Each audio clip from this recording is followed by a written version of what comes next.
Ciao a tutti ragazzi, oggi vi voglio far vedere un trucchetto scoperto da me in GTA 4. Allora, se voi avete la macchina così, tutta pronta, invece di andare a spendere i soldi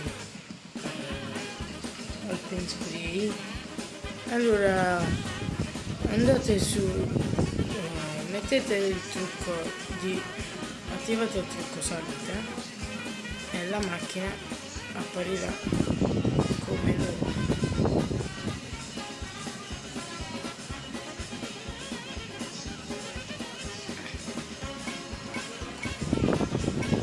Bellissimo. Va bene, questo è tutto, alla prossima.